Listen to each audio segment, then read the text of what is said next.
नमस्कार, रेणुमा study point की online YouTube class में आप सभी का स्वागत है। आज के इस वीडियो में कक्षा 10 के विज्ञान विषय में एक बहुत ही महत्वपूर्ण टॉपिक रक्त के बारे में अध्ययन करेंगे। रक्त यानी ब्लड या रुधिर। सबसे पहले बात करते हैं कि जो रुधिर है या रक्त है वो है क्या। रक्त एक प्रकार का तरल संयोजी उत्तक है। रक्त एक प्रकार का क्या है? तरल संयोजी उत्तक है। रक्त की परिभाषा पूछे तो आपको यही बताना है कि जो रक्त है वो किस प्रकार का उत्तक है? तरल संयोजी उत्तक है, यानी द्रव अवस्था के अंदर पाया जाता है। देखिए, रक्त का निर्माण कहाँ होगा? निर्माण की अगर बात करें, यानी रक्त बनता कहाँ पे है, तो नवजात अवस्था, नवजात जो शिशु है या भ्रूणावस्था के अंदर जो रक्त है वो कहाँ बनेगा? प्लीहा में। कहाँ बनता है? प्लीहा, इंग्लिश में क्या कहेंगे? स्प्लीन। और यदि रक्त की बात करें, वयस्क अवस्था में जो रक्त है वो कहाँ बनेगा? तो वो बनेगा लाल अस्थि मज्जा में। लाल अस्थि मज्जा, red bone marrow, red bone marrow. तो ध्यान दीजिए, रक्त एक तरह का तरल संयोजी उत्तक है। रक्त का निर्माण नवजात अवस्था के अंदर किस में होता है? प्लीहा में, यानी भ्रूणावस्था के अंदर। कहाँ बनता है ये? प्लीहा के अंदर। और अगर वयस्क अवस्था के अंदर अगर रक्त की बात करें या रुधिर की बात करें कि इसका निर्माण कहाँ होगा, तो आपको उत्तर आएगा लाल अस्थि मज्जा के अंदर। अब देखिए, रक्त की जो पीएच है, इसकी जो प्रकृति है, रक्त की प्रकृति, इसकी प्रकृति हल्की क्षारीय होते हैं। यानी कि जो रक्त है वो हल्का क्षारीय होता है। इसका पीएच मान, इसका पीएच मान 7.4 होता है। इसका पीएच मान कितना होगा? 7.4, ये याद रखिए। और इसकी जो प्रकृति है वो हल्की क्षारीय होती है। तो देखिए कि जो पीएच मान आगे इस पाठ में पढ़ेंगे, 0 से 7 से कम जिनकी पीएच मान होती है उनकी प्रकृति कैसी होगी? अम्लीय। जिनकी पीएच मान 7 होगी उनकी प्रकृति कैसी होती है? उदासीन। और 7 से अधिक और 14 तक होती है उनकी प्रकृति कैसी होती है? क्षारीय। चूंकि रक्त का जो पीएच मान है वो कितना है? 7.4 है। इसलिए अपने ये कहते हैं कि जो रक्त की प्रकृति है वो हल्की क्षारीय होती है। अब रक्त के बारे में और देखिए कि जो रक्त है वो क्या करता है? जो अपशिष्ट पदार्थ बने हैं उनका और CO2 को क्या करता है? परिवहन करता है। तो यहाँ लिखते हैं, रक्त पोषक पदार्थों व ऑक्सीजन तथा अपशिष्ट पदार्थों, यानी उपापचयी पदार्थ होते हैं। अपशिष्ट पदार्थ किससे बनेंगे? जो उपापचयी उत्पाद है। अपशिष्ट पदार्थों व CO2 का परिवहन करता है। यानी कि ये O2 और CO2 के परिवहन में सहायक है। रक्त की मात्रा सामान्य व्यक्ति में कितने लीटर होती है? 5 लीटर। सामान्य व्यक्ति में कितने लीटर रक्त होता है? 5 लीटर। रक्त की मात्रा 5 लीटर होती है। अर्थात लगभग यह कितनी होगी? शरीर के भाग का 7% रक्त पाया जाता है। तो एक बार रक्त के बारे में फिर रिपीट कर लेते हैं। रक्त क्या है? तरल संयोजी उत्तक है। निर्माण नवजात अवस्था में प्लीहा में होगा और वयस्क में किस में होता है? लाल अस्थि मज्जा के अंदर। इसकी प्रकृति हल्की क्षारीय होती है और इसका जो पीएच मान है वो कितना होता है? 4 होता है। रक्त पोषक पदार्थों व ऑक्सीजन तथा अपशिष्ट पदार्थों व CO2 के परिवहन में सहायक है, यानी परिवहन करता है। रक्त की मात्रा शरीर के अंदर 5 लीटर होती है, और अर्थात यानी 7%, यानी कि शरीर के जो बाहर है 7% क्या होता है, शरीर के बाहर का कितने प्रतिशत होता है, 7% लगभग रक्त जो है वो पाया जाता है। अब रक्त को 2 भागों में बांटा गया है। रक्त को कितने भागों में बांटा गया है, 2 भागों में। रक्त को 2 भागों में, यानी रक्त का संगठन की बात करें तो रक्त को कितने भागों में बांटा गया है, 2 भागों में। पहला है तरल भाग, जिसे क्या कहेंगे, प्लाज्मा, जिसे क्या कहते हैं, प्लाज्मा। तरल भाग क्या है, प्लाज्मा। और दूसरा है ठोस भाग, जो किससे मिलकर बना होता है, रक्त कणिकाओं से, रक्त कणिकाओं से मिलकर बना होता है। तो देखिए जो रक्त है वो 2 भागों में मिलकर बना होता है, तरल भाग और ठोस भाग में। तरल भाग होता है ये 55% होता है। कितने प्रतिशत होता है, 55%, जिसमें मुख्य रूप से क्या पाई जाती है, प्लाज्मा। ठोस भाग होता है वो 45%। रक्त का कितना प्रतिशत होता है, 45% होता है, और जो रक्त कणिकाओं के रूप में होता है। अब देखते हैं कि जो प्लाज्मा है वो किससे मिलकर बना होता है। प्लाज्मा के अंदर 92% क्या पाया जाता है, जल पाया जाता है। प्लाज्मा के अंदर कितने प्रतिशत जल होता है, 92% जल होता है, और शेष जो 8% है उसमें कार्बनिक व अकार्बनिक पदार्थ पाए जाते हैं। कार्बनिक व अकार्बनिक पदार्थ पाए जाते हैं। तो ये तो हुआ रक्त का तरल भाग, जो कितने प्रतिशत है, 55% भाग होता है कुल रक्त का। ठोस भाग जिसमें कितने प्रतिशत होता है, 45%। कुल रक्त का कितना बनाता है, 45%। इसमें क्या पाई जाती है, रक्त कणिकाएं पाई जाती है। तो पहली जो रक्त कणिका है वो पढ़ते हैं लाल रक्त कणिकाएं। लाल रक्त कणिकाएं,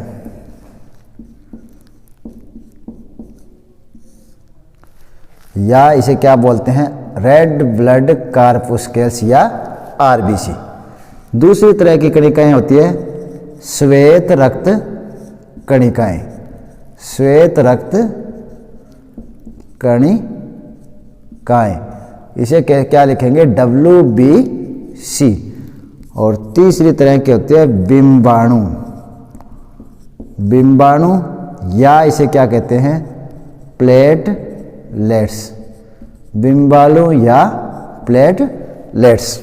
चलिए बारी बारी से इन तीनों के बारे में पढ़ते हैं। सबसे पहले पढ़ेंगे लाल रक्त कणिकाएं क्या है। लाल रक्त कणिकाएं या रेड ब्लड कार्पुस्कल्स, RBC। लाल रक्त कणिकाएं यानी RBC। इसके बारे में देखिए कि इन्हें क्या कहते हैं, इरिथ्रोसाइट्स कहते हैं। इन्हें इरिथ्रोसाइट्स भी कहते हैं। इन्हें इरिथ्रोसाइट्स भी कहते हैं। ये बात आपको याद रखनी है। क्या कहते हैं इन्हें, इरिथ्रोसाइट्स भी कहते हैं। दूसरी बात RBC के बारे में क्या है कि ये कुल कणिकाओं, कुल रक्त कणिकाओं का 99% भाग होती है। कुल रक्त कणिकाओं का कितना प्रतिशत भाग होती है, 99% भाग बनाती है। तीसरी RBC के बारे में बात देखिए कि जो लाल रक्त कणिकाएं हैं वो केंद्रक विहीन कणिकाएं होती है। इनकी लगभग सभी कोशिकाओं में क्या पाया जाता है, केंद्रक पाया जाता है। परंतु जो लाल रक्त कणिकाएं हैं उनके अंदर क्या होता है, केंद्रक नहीं पाया जाता। उनके अंदर क्या है, केंद्रक नहीं पाया जाता। तो लिख देंगे ये केंद्रक विहीन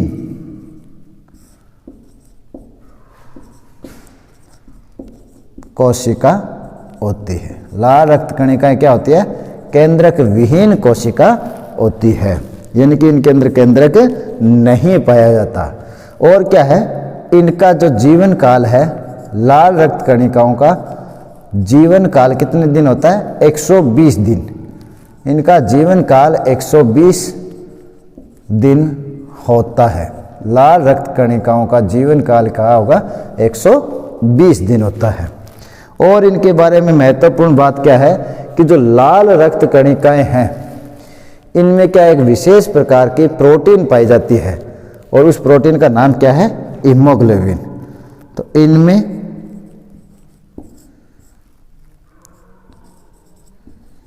हीमोग्लोबिन नामक प्रोटीन पाई जाती है। हीमोग्लोबिन नामक प्रोटीन पाई जाती है, जो कि अब हीमोग्लोबिन क्या करेगा? जो कि गैसों के परिवहन का कार्य करता है, जो कि गैसों के परिवहन का कार्य करता है। कौन कौन सी गैसें? ऑक्सीजन और CO2। गैसें कौन कौन सी होती है?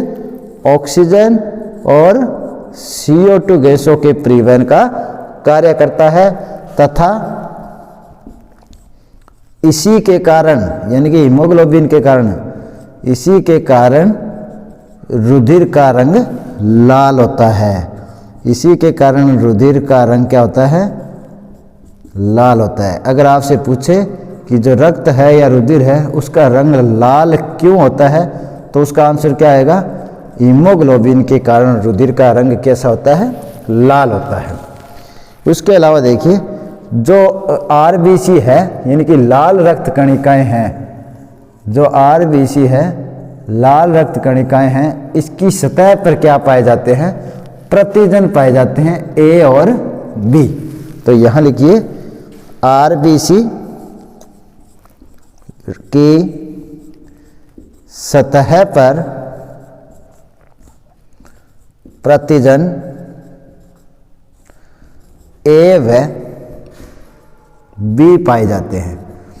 RBC की सतह पर प्रतिजन A व B पाए जाते हैं, याद रखना है। और इन्हीं प्रतिजनों के आधार पर जो अपने पढ़ेंगे वो रक्त समूह, वो इन्हीं प्रतिजनों के आधार पर पढ़ेंगे, जो कि 4 प्रकार के होते हैं। और एक बात और ध्यान दीजिए कि जो लाल रक्त कणिकाएं हैं, इनका निर्माण कहाँ होगा? RBC, इन लाल रक्त कणिकाओं का निर्माण कहाँ होता है? अस्थि मज्जा के अंदर होता है। कहाँ होता है? अस्थि मज्जा में होगा। अस्थि मज्जा में होता है।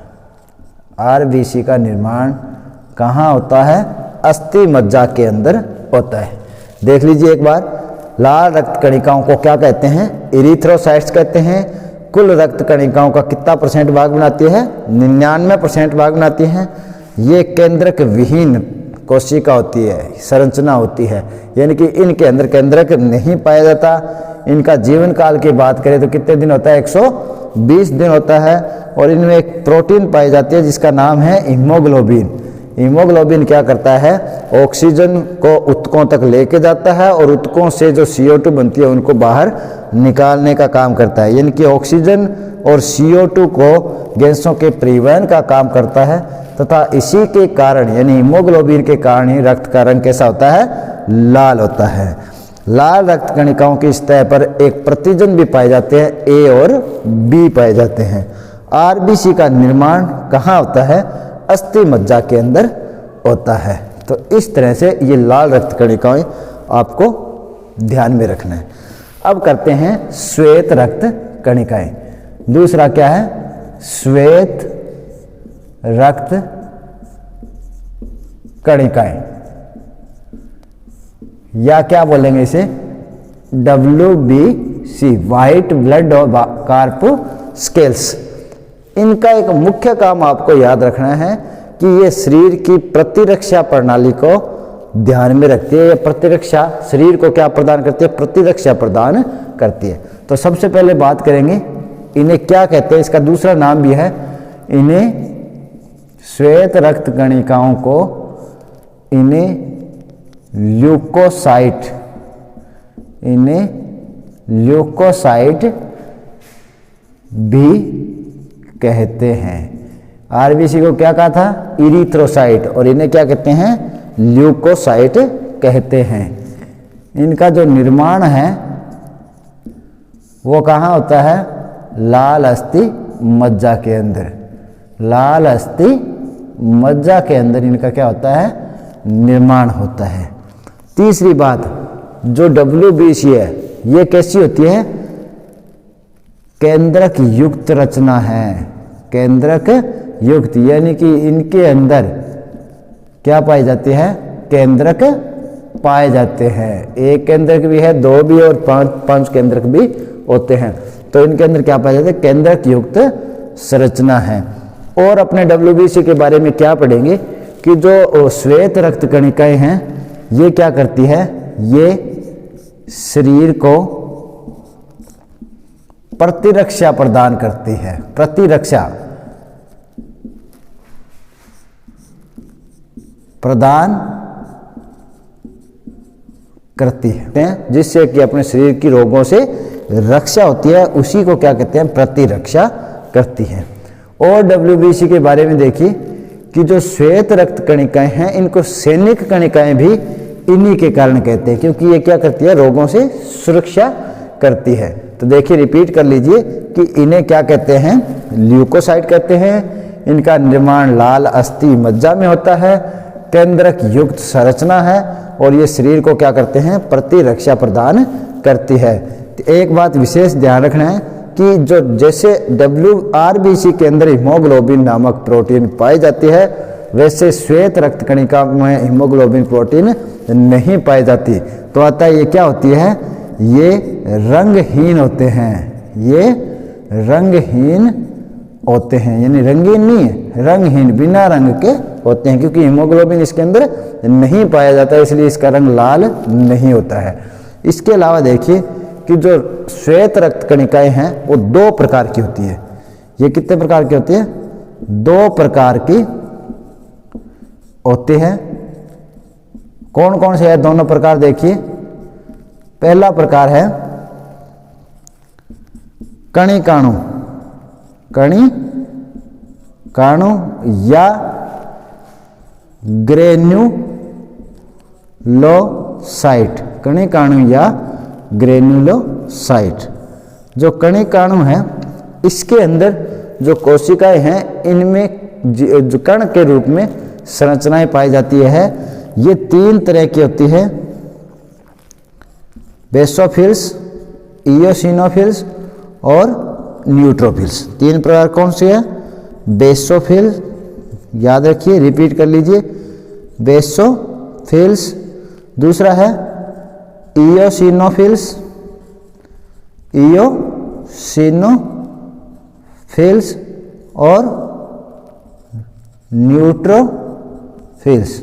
एक बार फिर देख लीजिए, जो कणिकाणु WBC है या ग्रेन्युलोसाइट WBC है, ये तीन प्रकार की होती है, बेसोफिल्स, इयोसिनोफिल्स और न्यूट्रोफिल्स। अगर संख्या की दृष्टि से बात करें तो ये जो न्यूट्रोफिल्स है वो क्या होती है? संख्या की दृष्टि से सर्वाधिक होती है। संख्या की दृष्टि से सर्वाधिक, सबसे ज़्यादा कौन सी होती है? कणिकाणु में न्यूट्रोफिल संख्या की दृष्टि से सबसे ज़्यादा पाई जाती है, और ये प्रतिरक्षा प्रदान करने में भी महत्वपूर्ण भूमिका निभाते हैं, इसलिए इनको क्या कहते हैं? सैनिक कोष्ठ कणिकाएं भी कहते हैं। दूसरा है अकणिकाणु, अकणिकाणु या एग्रेन्युलोसाइट, एग्रेन्युलोसाइट्स। अकणिकाणु दो तरह की होती है, मोनोसाइट्स, क्या होती है? साइट्स, ये जो मोनोसाइट्स है ये परिपक्व होकर महाभक्षाणु बना लेते हैं। मोनोसाइट क्या होगी, जैसे ही परिपक्व होगी, मैच्योर होगी, तो क्या बना लेते हैं, महाभक्षाणु, महाभक्षाणु में बदल जाते हैं। और दूसरे अकणिकाणु हैं लिम्फोसाइट। दूसरे अकणिकाणु कौन से हैं, लिम्फोसाइट, लिम्फोसाइट। फिर देख लीजिए WBC दो प्रकार की होती है, कणिकाणु WBC और अकणिकाणु WBC। कणिकाणु WBC तीन तरह की होगी, बेसोफिल्स, इयोसिनोफिल्स और न्यूट्रोफिल्स। न्यूट्रोफिल्स संख्या की दृष्टि से सबसे ज़्यादा होती है और ये प्रतिरक्षा में भी महत्वपूर्ण भूमिका निभाते हैं, इसलिए इनको क्या कहते हैं, सैनिक कणिकाएं भी कहते हैं। दूसरा है अकणिकाणु। अकणिकाणु में क्या आता है, मोनोसाइट्स और लिम्फोसाइट्स। मोनोसाइट परिपक्व होकर किस में बदल जाती है, महाभक्षाणु में बदल जाती है। लिम्फोसाइट तीन तरह के होते हैं, B lymphocytes, B lymphocytes, T lymphocytes और प्राकृतिक मारक कोशिकाएं। प्राकृतिक मारक कोशिकाएं, देखिए लिम्फोसाइट तीन तरह की होगी, बी लिम्फोसाइट, टी लिम्फोसाइट्स और प्राकृतिक मारक कोशिकाएं या नेचुरल टी सेल्स। तो WBC ये अपना पूरा कंप्लीट होता है। WBC में देखिए सबसे पहले देखेंगे कि इन्हें क्या कहते हैं, ल्यूकोसाइट्स कहते हैं। इनका निर्माण लाल अस्थि मज्जा में होता है, केंद्रक युक्त रचना है, शरीर को प्रतिरक्षा प्रदान करते हैं। ये रंगहीन होते हैं, दो प्रकार के होते हैं, कणिकाणु ग्रेनुलोसाइट्स और अकणिकाणु यानी एग्रेनुलोसाइट्स। कणिकाणु बेसोफिल्स, इयोसिनोफिल्स और न्यूट्रोफिल्स। न्यूट्रोफिल्स संख्या की दृष्टि से सबसे ज़्यादा पाई जाती है और इन्हें सैनिक कणिकाएं भी कहते हैं।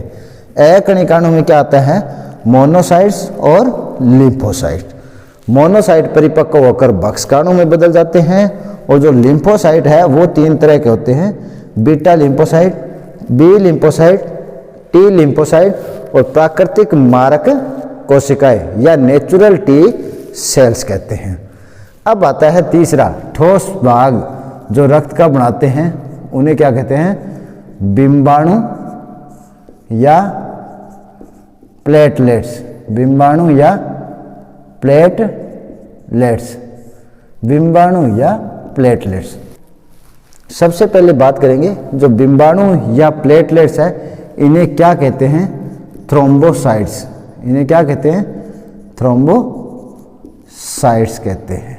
इन्हें क्या बोलेंगे, थ्रोम्बोसाइट्स भी कहते हैं, पहली बात। दूसरी बात, इनकी जो संख्या है वो कितनी होती है, 3 लाख प्रति घन मिलीमीटर। इनकी जो संख्या है वो 3 लाख प्रति घन मिलीमीटर होती है। और जो बिंबाणु है ये केंद्रक युक्त रचना है। ये क्या आती है, बिंबाणु ये केंद्रक विहीन संरचना होती है, केंद्रक विहीन संरचना होती है। इनके अंदर क्या है, केंद्रक नहीं पाया जाता। और बिंबाणु के बारे में क्या है कि जो इनका जीवन काल है, बिंबाणु का जीवन काल कितना होता है, 7 से 10 दिन तक होता है। बिंबाणु का जीवन काल कितना होगा, 7 से 10 दिन तक होता है। और बिंबाणु या प्लेटलेट्स का जो मुख्य कार्य क्या है, ये रक्त का थक्का बनाने में महत्वपूर्ण है। ये रक्त का थक्का बनाने में क्या है, महत्वपूर्ण है। ये इसका मुख्य कार्य है। इन बिंबाणु का कार्य क्या है, रक्त का थक्का बना देती है, इनकी रक्त को बहने से रोकता है। तो देखिए बिंबाणु थ्रोम्बोसाइट्स कहते हैं।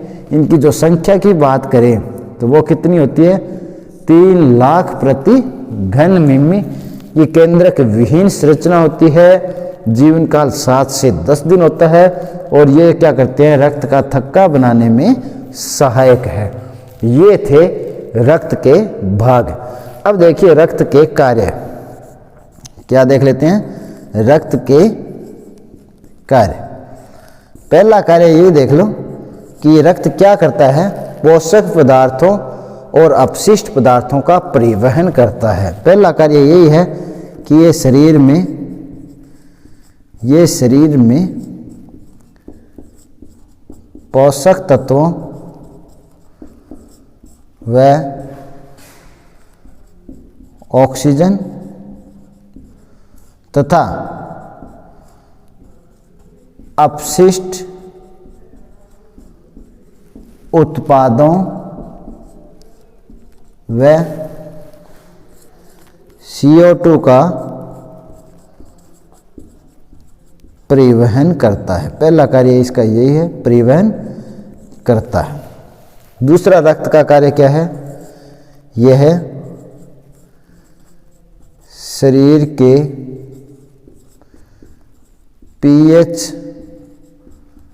मान को नियंत्रित रखता है। दूसरा काम क्या करता है, ये शरीर के pH मान को क्या करता है, नियंत्रित करता है। और क्या है रक्त के कार्य, कि जो रक्त है वो और क्या काम करता है, शरीर को प्रतिरक्षा प्रदान करता है। इसके अंदर जो WBC होती है उसके कारण क्या होता है, ये शरीर को प्रतिरक्षा प्रदान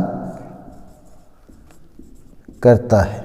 तो ये रक्त के कार्य है, शरीर में पोषक तत्वों यानी ऑक्सीजन और CO2 के परिवहन में भी सहायक है, पोषक तत्वों और अपशिष्ट उत्पादों के परिवहन में भी ये सहायक है।